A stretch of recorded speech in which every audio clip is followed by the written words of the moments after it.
Greetings duelist, and welcome to another video. So this is going to be an overview of Blazing Dominion.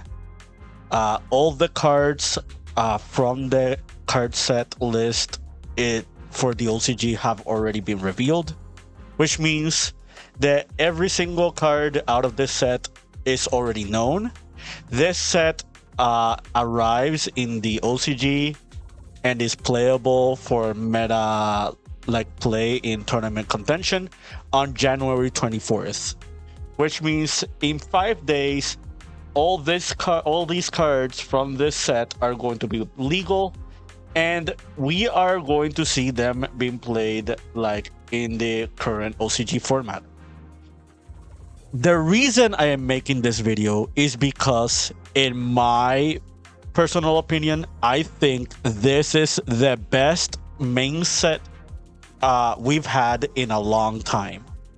I think this rivals even powerhouse sets like Power of the Elements, Duelist Alliance, Burst of Shadows, and even Road of the Duelist. And I kind of want to talk about it.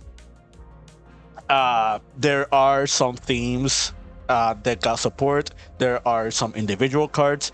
Not every card in this set is a home run. There are some few duds. But the majority of the cards that are in this set are very, very good. At least decent at best. And let's go over a few of them. So the first thing I want to talk about is Earth Machine. Earth Machine is getting a couple of cards. And out of those couple of cards, I think the more important ones are Convex Knight, Dreadnought Rail Cannon Flying Launcher, and Train Blue Traveler. All these cards are really powerful, and I think they are strong enough to even catapult machine type strategies to more than just decent rogue level. As of right now, by the time of this recording, the best K9 variant is the Vanquish Soul one, and one that a lot of people are hyping is the Fur Hire K9 deck that is going to debut with new support for Fur Hire in in Burst Protocol. I think Blazing Dominion is going to give K9 strategies a new hybrid. And I don't want to say it's technically a new hybrid. I think it is a revamped version of another hybrid. I already made a video on that, so feel free to check it out.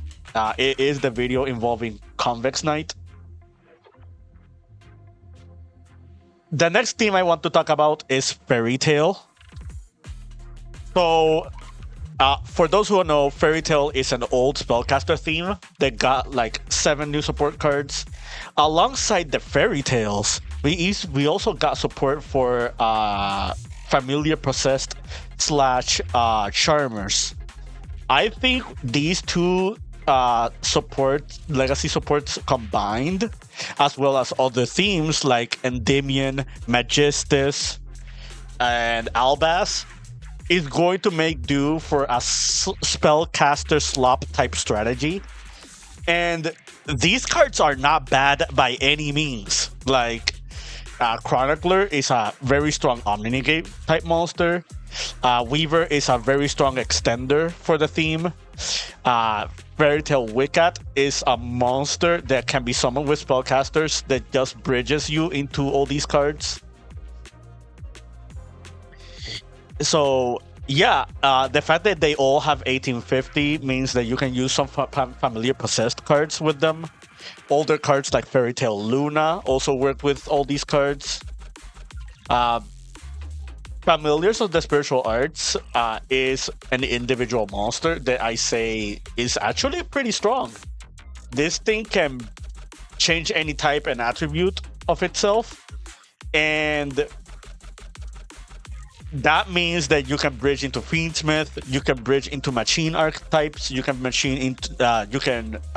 into dragon archetypes, and this being a water spell, a water reptile can also mean a few other things.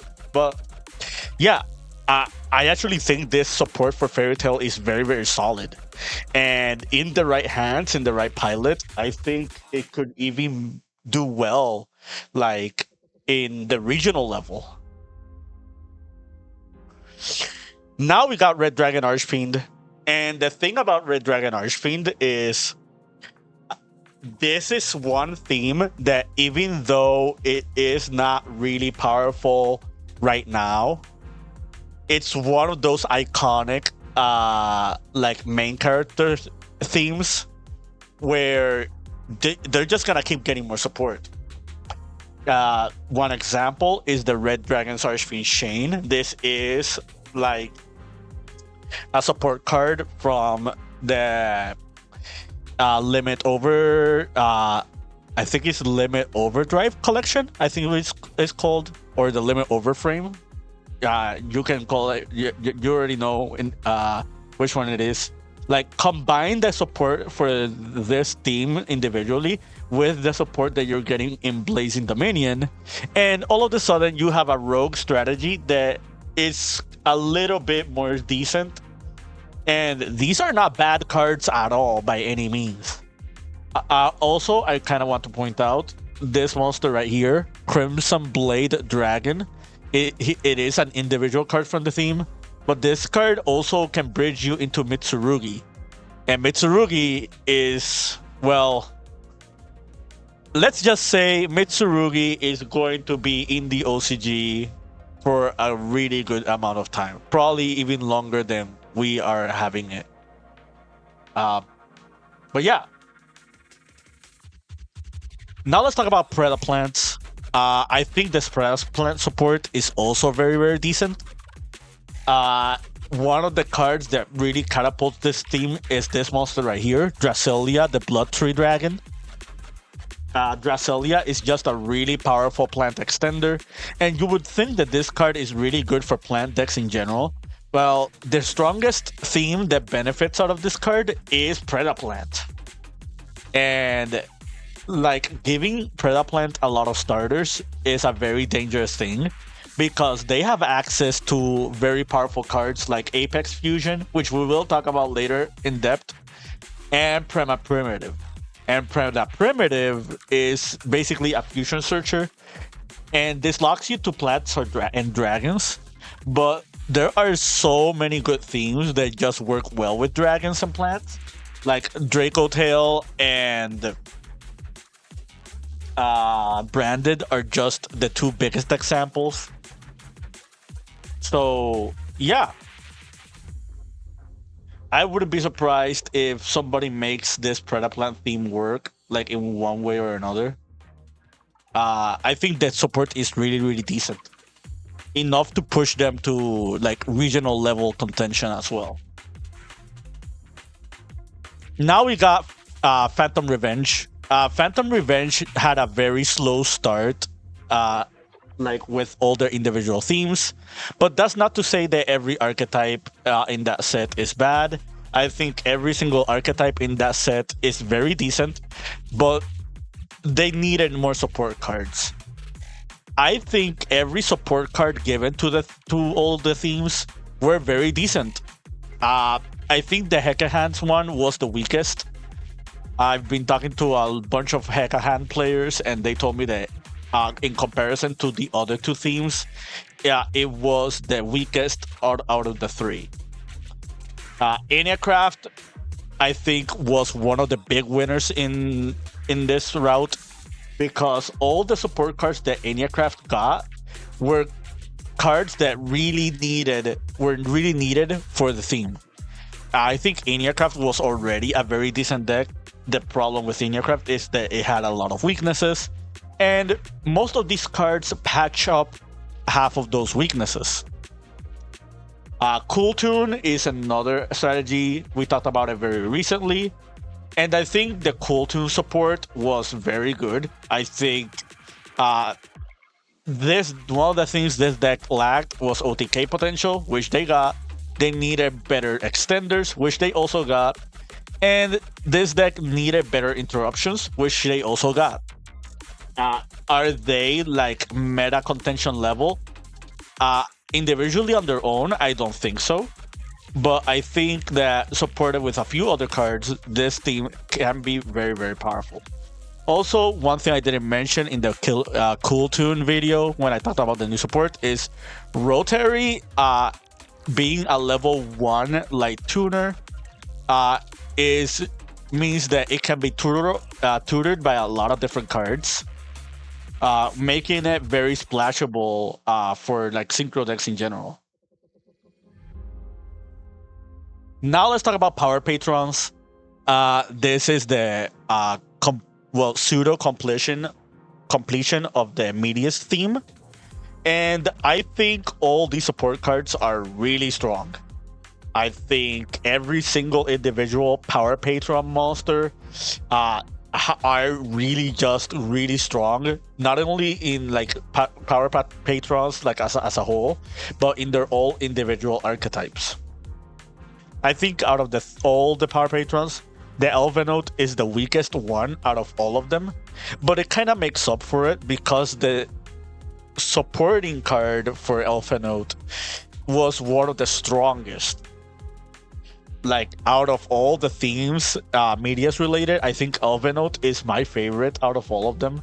And I wholeheartedly believe that Elvenote might be a meta contender in the near future. That's not to say that the Archmage and the Doomsday support were not strong. I think they were also very strong. And we already saw Archmage doing very decent, like both in Genesis format and it even won a regional. Shoutouts to YugiTuber Distant Coder. Let's talk about the Clown Clan. I think Clown Clan, well, this is the newest debuted archetype from this set. At first, I thought these cards were like very decent, but then after thinking it over, I think this archetype can be very, very powerful if built correctly. And one thing that's very scary about this archetype is that it actually bolsters its power level with Mitsurugi and Power Patron. There is very little conflict between all the archetypes. You can use all of them like as its own strategy with little to no conflict. And this is one of Clown Clan is one of the strategies that can enable Vidrium very easily as a boss monster summon. And if you have red Vidrium, this card is really, really strong. This card is very game ending, like if it like gets summoned properly. So yeah, keep an eye out for Clown Clan. I think that this support theme, it's not weak by any means. Now we got a bunch of individual support cards. We already talked about the Charmers when we were talking about Fairy Tail. But you got Mimical Flower, you got Junk Signal. There is another Junk monster that can actually search this card. You got more Boral support, which paired with the support in Burst Protocol is kind of decent. You got more support for Archfiend, which again is tied to the support in Burst Protocol. And the weakest card out of all of these, I think, is Hero Flash. Which, to say that this is the weakest card out of all of them, kind of already shows you how strong the set is, because this card is based out of a card in the anime, and the GX anime rather. And all these cards' effects are not that bad. Like, this card is not a starter, which is something that makes this card not as amazing. It's not really searchable. And it's a card that is not needed for Heroes. But Heroes is already an archetype that is kind of already almost solved. Like, almost everything in the theme is already given the identity that it needs. And another card that is for them is not unwelcomed.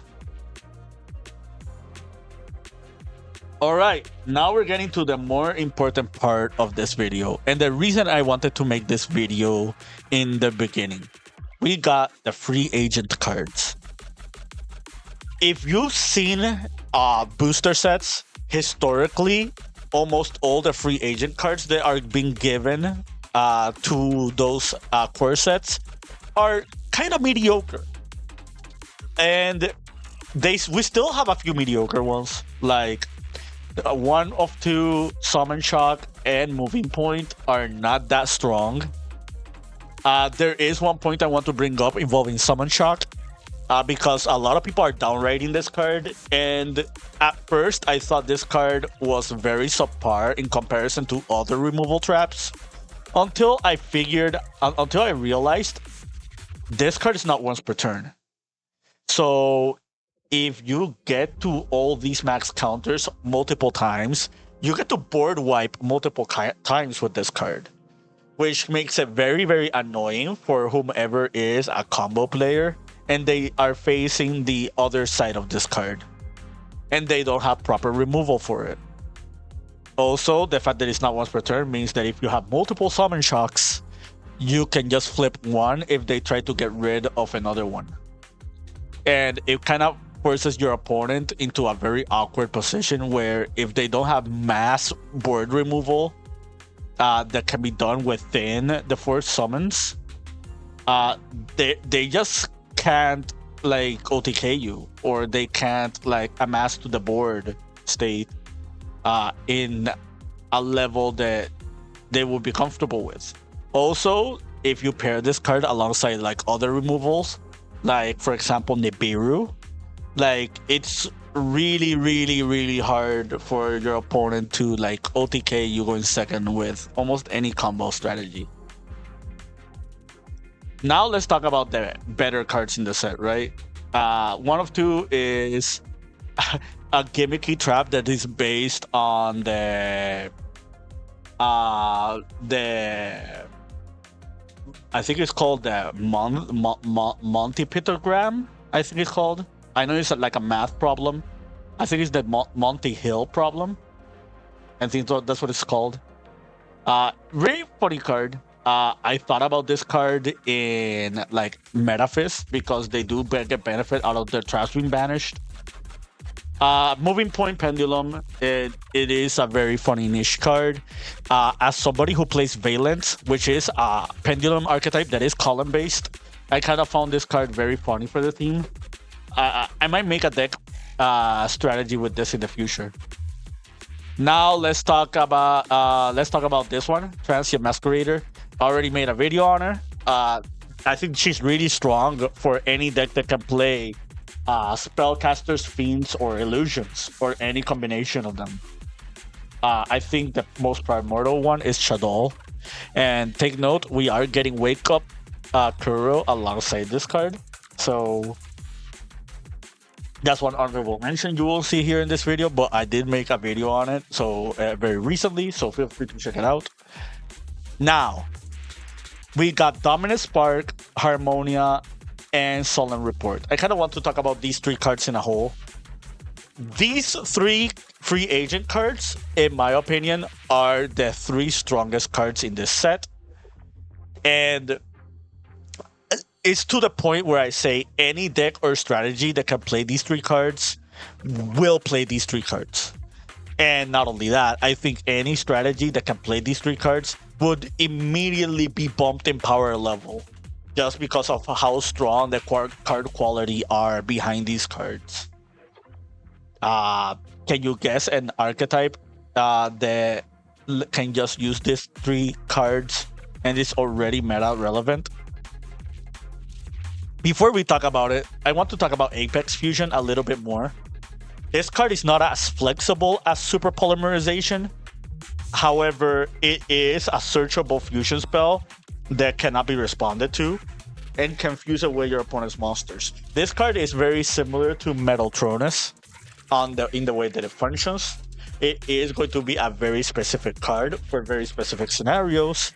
However, I feel like if a fusion mirror match is very popular, or not only that, if we end up like in a metagame where you need very specific cards to like out certain boards, this card could be very, very welcomed.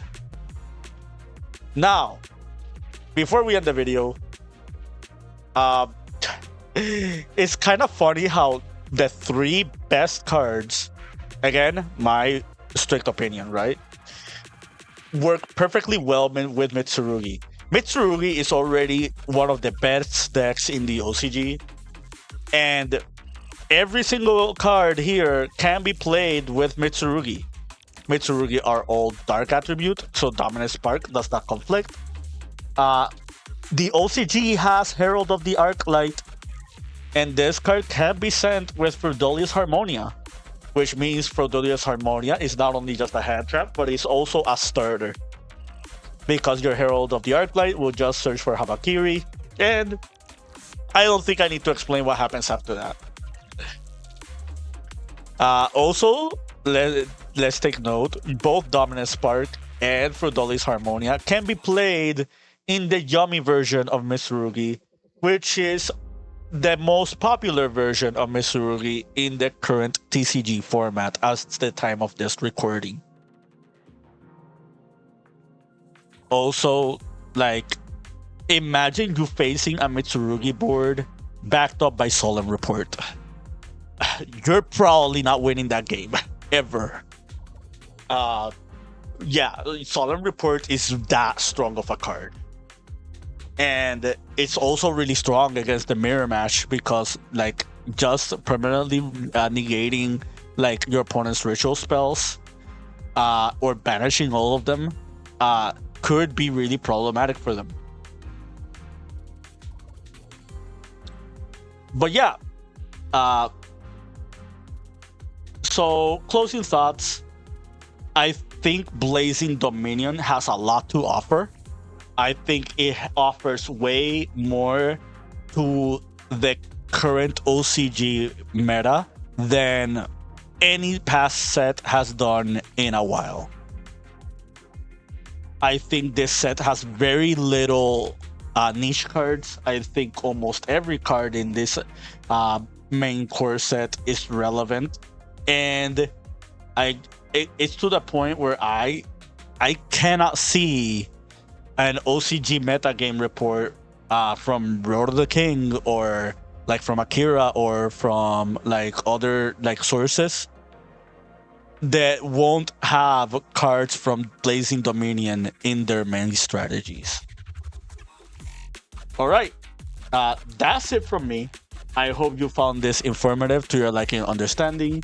I will probably make another overview video with Burst Protocol after we get the reveals from all the TCG exclusives and the OCG imports.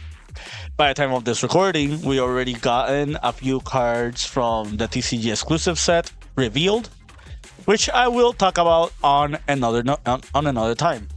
But until then, keep practicing and keep dueling.